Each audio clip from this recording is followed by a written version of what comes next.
I am here with Ken Fanger from On Technology Partners, and we are going to talk about some very critical issues that may be impacting you and your business today.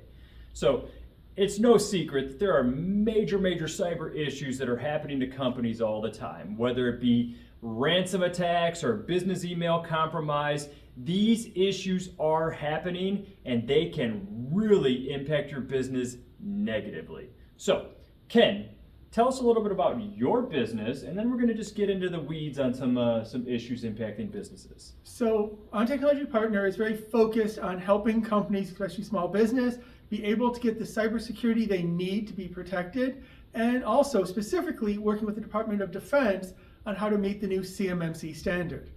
And we'll today kind of talk about some of the things that are hitting companies and how you can try and protect against them.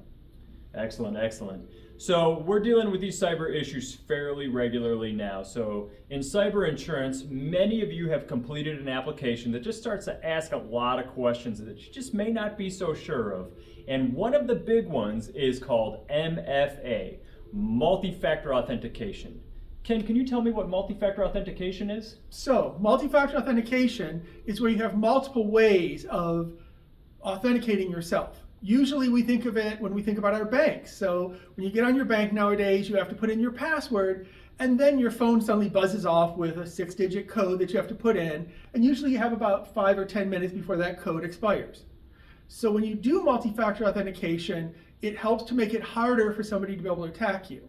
But I do want to take some time and talk about the different ways you can do multi-factor authentication. So you can do it via text, which is what most people are used to. That's what your bank account does. But there are other ways where you can do it via email. So you would put in your password and then you get an email. If you really want to go more secure, you want to start looking at doing something like an application, Microsoft Authenticator, Google Authenticator, in which case you have to have the authentication. As hackers get more experience, they're able to get through some of the other levels. In fact, I just talked with someone who had email as their security.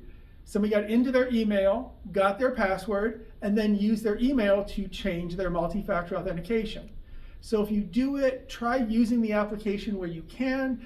It is annoying. We all know that, oh my gosh, I have to go find my phone conversation. But that same phone needs to be held by the hackers when they try and get in. I do want to take one more minute here and say, when you do multi-factor authentication, the hackers will also try to call you. So if they get your password and they try to log into your bank, you'll get a phone call and they'll say they're from your bank and they need your authentication. Never give that code. Nobody who is with the bank or any organization is going to actually ask you for that code. They can get in the back end for what they need.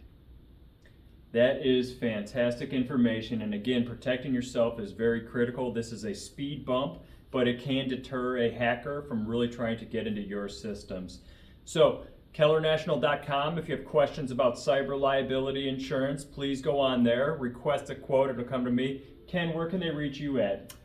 You can go to ontechnologypartners.com and reach out to us at info@ontechpartners.com with any questions you may have.